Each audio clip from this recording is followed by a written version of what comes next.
The biggest technology companies in the world have decided to lay off employees over the past couple months. And the reason for this is not that shocking when you actually look at the numbers.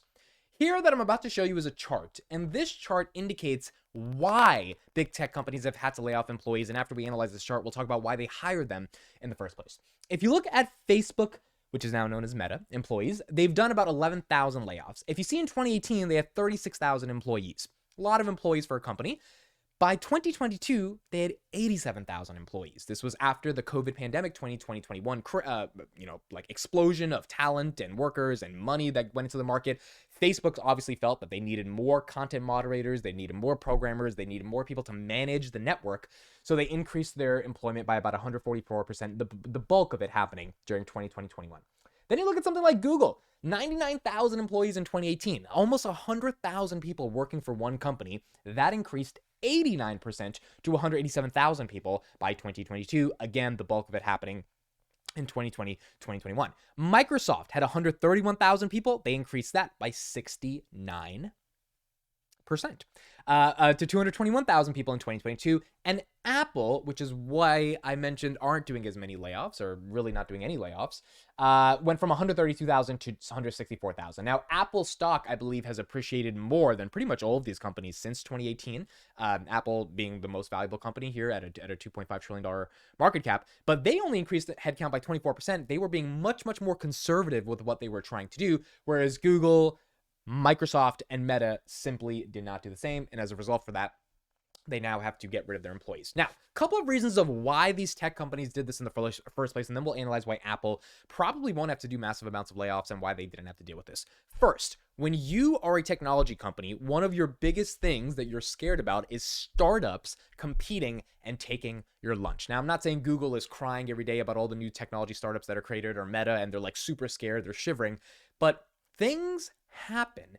And just like Yahoo was the biggest search engine, AOL was the biggest search engine, MySpace was the biggest social network, Google and Facebook came and fundamentally disrupted those companies, and they've maintained on top for the better part of 2 decades. So the reason they've been able to do this, or one of the primary reasons they've been able to do this, is because they've been able to hoard talent. And it's the same thing with Microsoft and Apple. When you have technology and you don't want other people to compete with it, you don't want other people to make a better social network, you don't want other people to make a better search engine, you don't want other people to make a better operating system for devices across the world that would be a competitor to Windows, you just hire them and you give them a crap ton of equity, a crap ton of salary. It's basically peanuts. I mean, the average salary at Google is about 300,000. That is nothing. Google makes 300,000 like every millisecond with the level of search volume that they have and the level of advertising they can sell on top of those search volumes. So when it's a cost benefit analysis of just, can I hire this person and can I get them out of their entrepreneurial mindset of coming up with something that 99% chance has a probability of failing,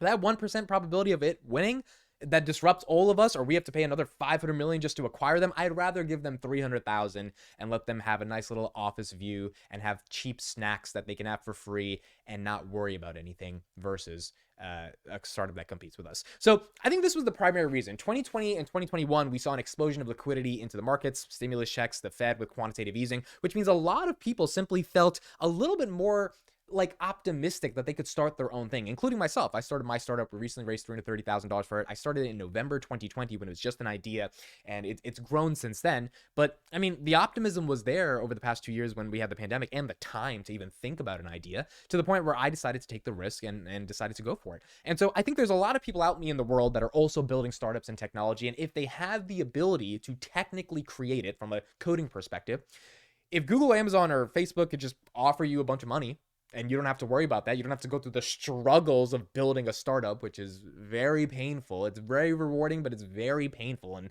it takes a particular type of thick skin to be able to do this.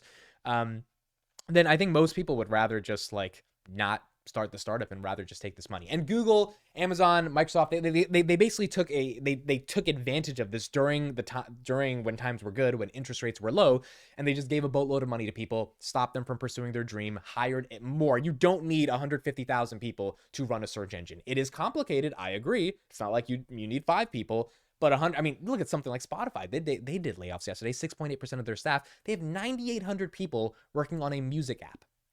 It plays music.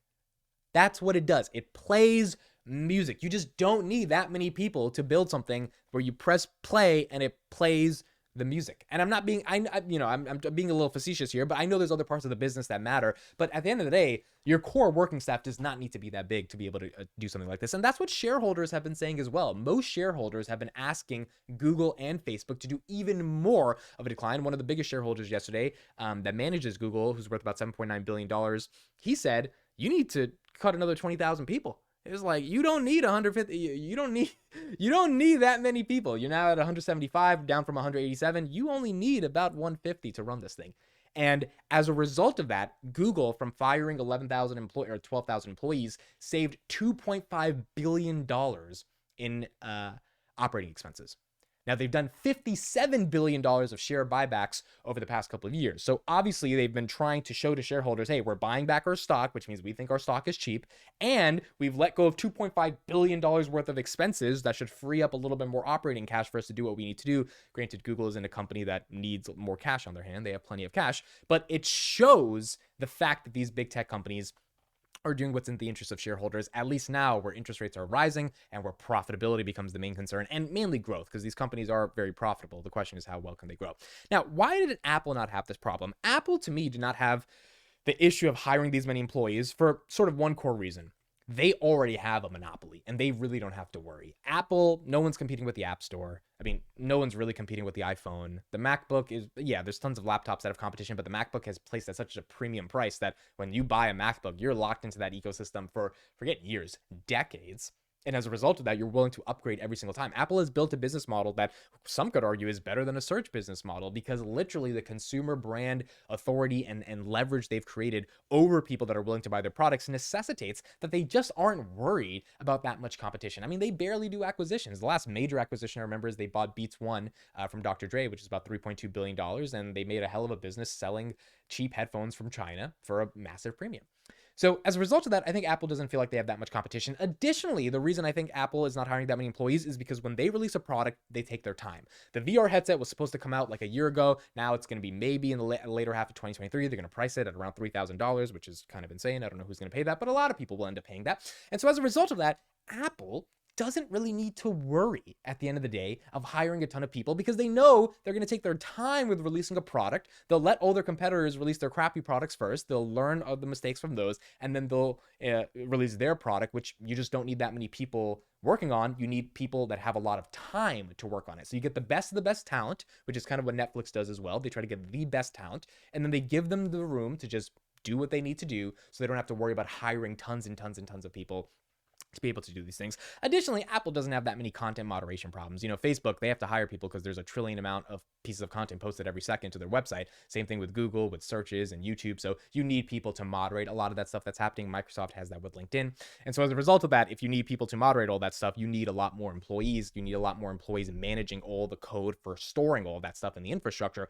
Apple doesn't really have a social network. They create more consumer hardware products, so they don't have to deal with that like a traditional tech company does. So overall, it has been very interesting to see what big tech companies are doing, why they're laying off people, and why the dramatic decline has happened and how much money they're saving. The question becomes, is this enough going into Q1 earnings in 2023 to satisfy shareholders to feel that the stock is undervalued, and now that they've saved billions of dollars from firing all these employees, it's time to get into the stock? Or do they want to see more quarters of growth in a interest rate environment that then gives them the confidence to decide that they want to get into the stock? Let me know what you guys think in the comments. Thanks so much for listening and watching. I'll see you in the next one.